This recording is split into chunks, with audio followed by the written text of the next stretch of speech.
doesn't love a fish cake? I love a fish cake. Yeah, I knew you would, and that's what we're going to make today with some beautiful barramundi. Now, when you're making fish cakes, it's not just like a sweet cake. It's fishy, it's savoury, lots of flavour, lots of different ways of doing it. So I'm really interested to see how you put it together. Okay, well, hopefully you agree, Chef, but I've got some beautiful barramundi here. Good. That's been cut into medallions, so quite thin so it will cook really quickly, hopefully. Okay. Because we are going to get these in and start on the potato. And I love barra. Can I tell you why as a parent? It's boneless. You can get the spine out and then it doesn't have big bones all through it. Yep. So really great for kids and really versatile and holds together well. I like that. Yeah. I like that a lot. And it's Australian. Yes. Apparently, it's really good fishing. If you go wild barramundi fishing up in the north, you go on a boat for a while. Yeah, the north is amazing for fishing, I can tell you that.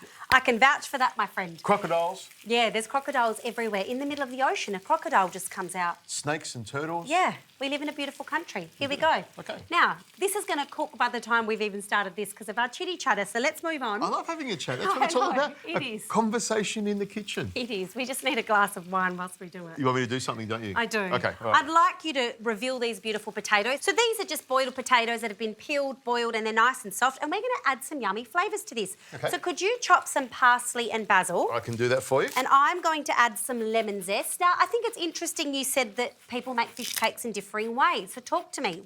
How do you do it? Well, I'll poach some salmon. I'll make a little bechamel sauce, some potato in there, spice it all up, and then I make my fish cakes. Okay. You're frying the barramundi, which is a bit different for me. Yes, it is. And I usually serve it with a cream sauce with chives or sorrel, something like that. Crumbed, delicious. Wow, sounds rather fancy. Okay. So fish is great, great source of iron, but also it's one of the allergy foods that you want to get into your kids before the age of 1 to reduce the risk of food allergies. Yep. So this is a really nice recipe to do that for parents because kids can really enjoy a fish cake. And you want to keep the kids away from expensive seafood like prawns and crayfish. Just give them the barramundi and you eat the good stuff. Perfect, I love it. So this is some garlic and onion that I've already browned earlier. So I'm throwing that in for some extra flavour and yumminess. Nice sweet caramelisation. Yes, and some peas. Who doesn't love a pea? Peas from Antarctica. Are they? That has just been softened up a little bit. There you go. Oh, from the freezer. I feel like you keep referring to my freezer. You've got an odd fascination with it. Oh, something about freezers I love. You know? Something about a freezer. There you go. Let's add a little bit of salt. And can you add some pepper, please, as well? I can put some pepper in there to make it even more tastier. Beautiful. Now, this has got the makings of a great little flavoursome morsel. I can tell already. Yes, you can tell. Yep. Look at this. If you look at this in the pan, this is already cooked, basically. Look at that. It's all falling apart. Yeah, you want it to cook quickly and you want it to fall apart. You just want to soften it up a little bit so it actually just mashes through the potato. Correct, because we're going to cook it later. It's like he knows what's going to happen here on this journey. Oh, so let's pop this. Let's pop this actually directly in here because I've got you here as a helper. Yep. I'm just going to throw this barramundi in. Sometimes I help more than other times, don't I? I know. It's actually quite helpful. And all the juices in there as well? Yeah, why not? Okay, beautiful. I love that. Why not? Hot tip. He wants the juices in. All righty, buddy. Now, not too mashed.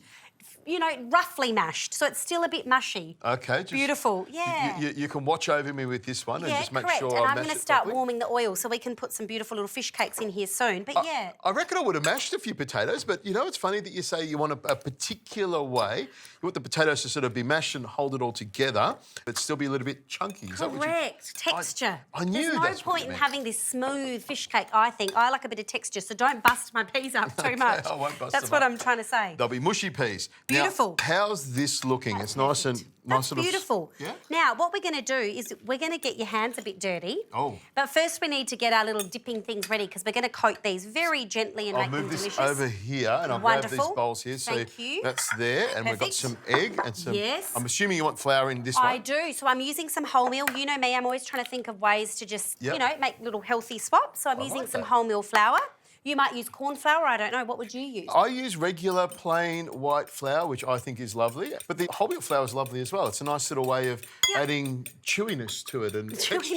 Goodness, a bit of goodness, a bit of low GI goodness. And if you've ever got some wholemeal flour lying around, it's a great way to use it up, isn't it? I use it all the time, Richo, don't you worry. I like that. Now, what you're going to do, please, my friend, is make a little ball with the lovely mixture there. You could actually eat it as it is. And for little people, like I'm talking infants, if you mash that up enough, that's a great little food without the salt. Yep. Are we looking for something like that? Yep, perfect. Okay. Use so your big that paw. In there. Yes. Now, it is quite soft, and that's because it's firm. If you wanted it to be firm up, you would just put it in the fridge and let it set for a little bit. Sure. Or pop it in the freezer. Yeah, or pop it in the freezer. All right, there we go, like that. Right. Is that what you're looking for? It is. Okay, no This worries. freezer business is like it's a recurring theme. It's like a nightmare to me. Pop it in the freezer. Yeah, a bit of breadcrumb. There we go. And then you can pop it in Oh, here. you want me to do it? Okay. I do, because I think one of us should have clean hands for once. This is the bit that I usually get you to do. I know. Now, I'm using one hand for the breadcrumbs and the other hand for the gooey Oh, stuff. nice. So into the pan it goes. And I haven't got much oil in here. I'm doing a bit of a shallow fry. I'm trying to reduce the kind of fats, but using some nice extra virgin olive oil. Let's get a couple of these in the pan, and then we can eat them. Oh, you work me to the bone. I do.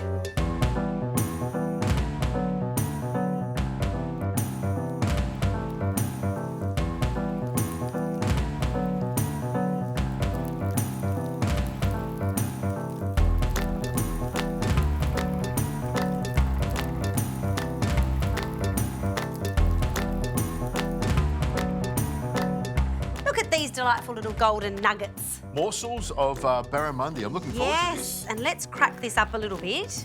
You know, I love this, like mashed potato and fish and all the things you need in one little scoop. Yes, how could you not be happy? What's this stuff here? This is a little bit of green stuff. That's for the plate. This is for you, though.